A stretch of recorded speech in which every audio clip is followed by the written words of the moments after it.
We provide you the platform to turn your dreams into reality. Give wings to your aspirations with KR Mangalam University. Bihar विधानसभा चुनाव को देखते हुए राज्य की सभी पार्टियों ने तैयारियां शुरू कर दी हैं। बिहार एनडीए के सभी दल और बड़े नेता एक सुर में कह रहे हैं कि इस चुनाव में नीतीश कुमार ही उनका चेहरा होंगे। लेकिन राजनीतिक विशेषज्ञों का मानना है कि केंद्रीय मंत्री और एलजेपी रामविलास चीफ चिराग पासवान का इरादा इस बार किंग मेकर बनने का है।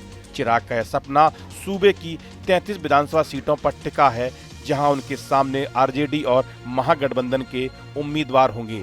दरअसल उनकी पार्टी ने बिहार में जिन 33 विधानसभा सीटों पर अच्छा प्रदर्शन किया है, अब वही सीटें चिराग के लिए सबसे बड़ी ताकत बन गई है। चिराग इन्हीं सीटों के दम पर सत्ता में हिस्सेदारी की मांग कर रहे हैं। इन सीटों के आधार पर चिराग अपनी पार्टी के लिए मनचाही विधानसभा सीटें मांग रहे हैं। उन्हें भरोसा है कि अगर उन्हें सीटें दी जाती हैं तो वे फिर से दमदार प्रदर्शन कर सकते हैं। यही वजह है कि ये सीटें उनके लिए जादुई छड़ी जैसी हैं। दरअसल इन्हीं सीटों की वजह से बिहार के मुख्यमंत्री नीतीश कुमार की पार्टी जेडीयू को भारी नुकसान उठाना पड़ा। 2020 के चुनाव में जेडीयू महज 43 सीटें जीत पाई और तीसरे नंबर पर चली गई। 2020 में चिराग ने खुद को मोदी का हनुमान बताकर एनडीए से अलग होकर चुनाव लड़ा, लेकिन सभी सीटों पर भाजपा के खिलाफ उम्मीदवार नहीं उतारे।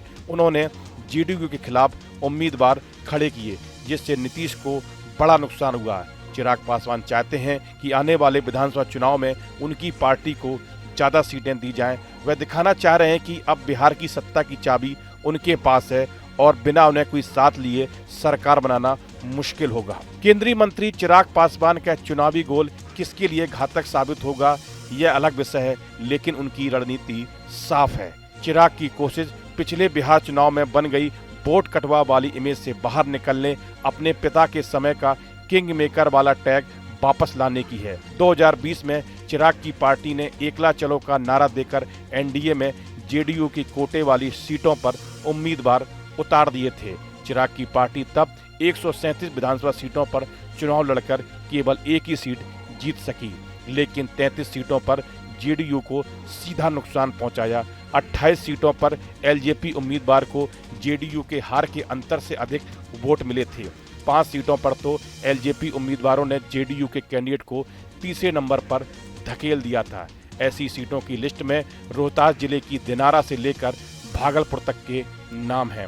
हालांकि चिराग पासवान के पास ना तो आरजेडी जैसा वोट बैंक है और न ही पूरे राज्य में मजबूत संगठन। इसके बावजूद उनके सीएम बनने का सपना कैसे पूरा होगा, बिहार की राजनीति के जानकार इसकी सही गणना नहीं कर पा रहे हैं। चिराग के करीबियों का यह जरूर कहना है कि वह 2030 के लिए खुद को विकल्प बनाना चाहते हैं, लेकिन उनकी गाड़ी गठबंधन के बिना शायद ही चल पाए। फिलहाल चिराग पासवान अपनी पार्टी के लिए गठबंधन में 70 सीटों की दावेदारी कर रहे हैं। हालांकि उनका लक्ष्य 40 सीटें प्राप्त करना बताया जा रहा है। कहा तो ये भी जा रहा है कि चिराग 35 सीटों पर भी मान सकते हैं, लेकिन 33 पर बात आई तो कुछ सीटों पर फ्रेंडली फाइट की नौबत आ सकती है। फिलहाल बिहार एनडीए में सीट शेयरिंग के जिस संभावित फार्मूले की चर्चा है, उसके मुताबिक चिराग की पार्टी को 28 से 30 सीटें मिल सकती हैं। जेडीयू और बीजेपी दोनों ही दल 102 सीटों पर चुनाव लड़ सकते हैं।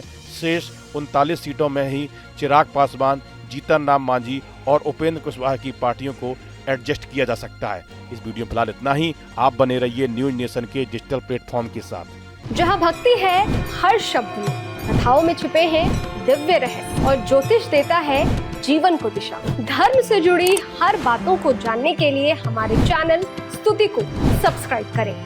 चैनल पर जाने के लिए इस लिंक पर क्लिक करें।